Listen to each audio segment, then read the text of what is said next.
Hey guys, Matt Hauber here with Stealth EV. I'm over here at AEM EV. We have this absolutely beautiful 1949 Mercury Coupe. This is a customer's build. Let's take a little tour around the car and we'll show you what we got going on.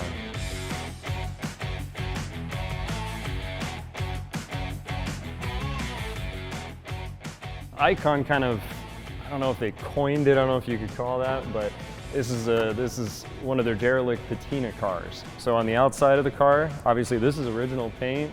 This is all original on the outside. They find these good candidate cars that are still clean, still held up, and then gut them completely of all the interior. So we'll take a look at that here in a second.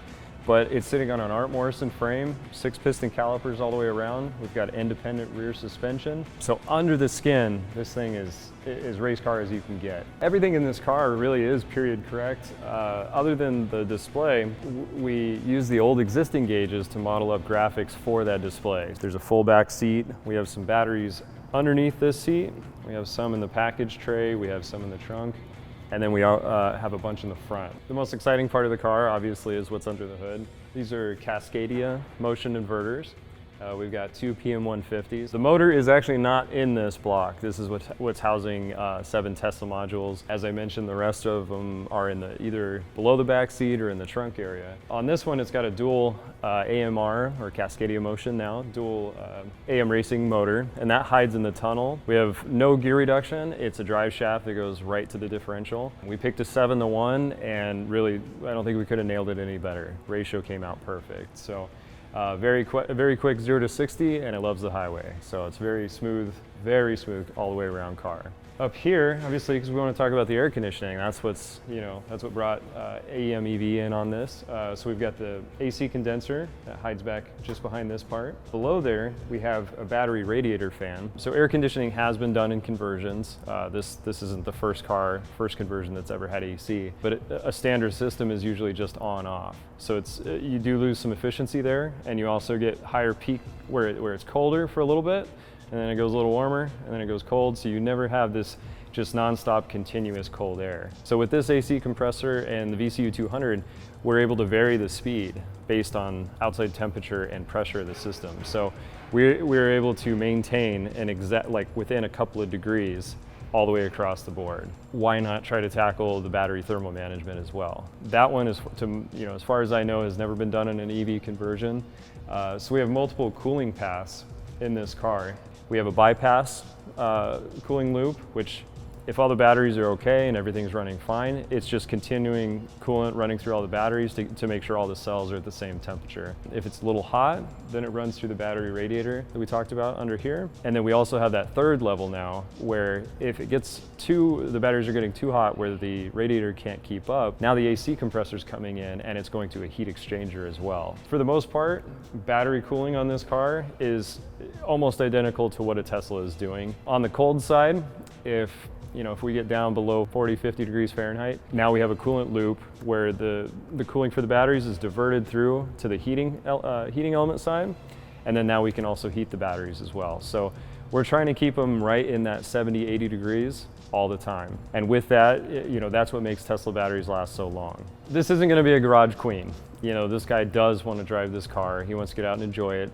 And he wants to put a lot of miles on it. He was pretty adamant about having fast charging. Like, he plans on using this car. And obviously being in Arizona, they have extreme hot, pretty extreme cold. That's where Tesla's key battery concept into making their batteries last longer than any others is keeping them in that temperature, in that happy 70, 80 degree temperature all the time. So not only are we adding, it's not just air conditioning, it's not just so we can maybe drive it a little bit harder, we're trying to make these packs last longer as well. So here in the back, we have our Stealth EV charger. This is a 6.6 kilowatt. It also has a DC-DC converter built in, which is a 1.5 kilowatt. So on the DC-DC, that's basically your alternator. That puts out about 100 amps, and you're looking at about a 12-hour charge time on this car. Over on this side, it's kind of buried in the quarter panel, but that's where we have our VCU 200 and all of our fuses, relays, all that. Basically, everything in the car kind of comes back to this corner. At the time that we did this build, the PDU-8s were not available. The PDU-8 is really, it's a home run device. You know, it takes all your relays, it's got internal fusing. It'll give you a code if there's a problem. So if there's a short and it cuts off, it's not just scanning for fuses. You're actually able to see a code that says this is faulted out. Had we had that available to us at the time of the build, this would have been a lot less of a mess. On future builds, this will be a lot cleaner. Kind of skimmed over fast charging, but I think we should really kind of go over that. It is important. In this vehicle, let's say you drove for 200 miles on a single charge. You drive into a CHAdeMO, that's a particular type of fast charging.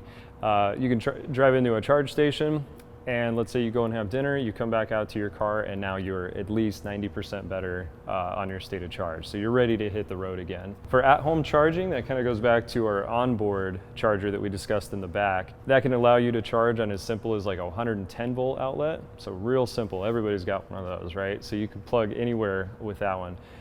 Most people at home, they're using what's called a level 2 charging. And that runs on like your dryer outlet. That's a 220, 30, 50 amp outlet. You've got level 1 and level 2 for home. Level 3 is CHAdeMO. And that's just down here.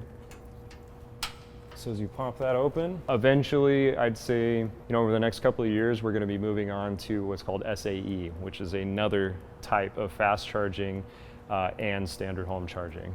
Without having air conditioning and the heat exchanger chiller to cool those batteries down, we won't be able to run full tilt on fast charging. So with this particular system, now we will be able to. So we can run full tilt 60 to 100 kilowatt on CHAdeMO fast charging with this car, and we will not overheat the batteries. To give you an example, if you ran these batteries without a heat exchanger chiller, running AC or anything like that, standard radiator and a fan, the batteries will get warm even just at home on level 2 charging. So to go to this fast charging, this next step, if you want to do it right and you don't want to cook your batteries, you really do need to go down the path of actually supporting it with full thermal management on the batteries. The AEM VCU system obviously gives us the full flexibility to do basically whatever we want. Basically the way we build cars is they need to be as close to OEM as possible. And with that, AEM has allowed us to do that, to come as close as we possibly can to an OEM build level when it comes to controlling the EV system. Our motto for our builds is you should be able to hand those keys to anyone, tell them to drive it until it won't go anymore, and plug it in. And that's what we have here. The amount of hours that we've poured into this and the amount of time that AEM has put into this as well, it all kind of leads up to this, right here when you're sitting behind the wheel. This is what matters the most, because this is where the customer is going to be sitting. He's not going to see what's under the hood all the time. This is what he's going to see here. So it needs to be as simple as I mentioned. Just obviously the air conditioning's already blowing. It's already getting comfortable. It's 95 degrees right where we are right now. Just as simple as that. Put your foot on the brake, and you get the reverse, and we're ready to drive away. All right, guys, well, I think that pretty much wraps things up for us. Again, special thanks to AEM EV, obviously showing a lot more in the future. You can find us at stealthev.com, all of our social media stuff. You can find YouTube, you can find that at Stealth EV as well. I'm Matt Hauber, and thanks again for checking us out. Take care.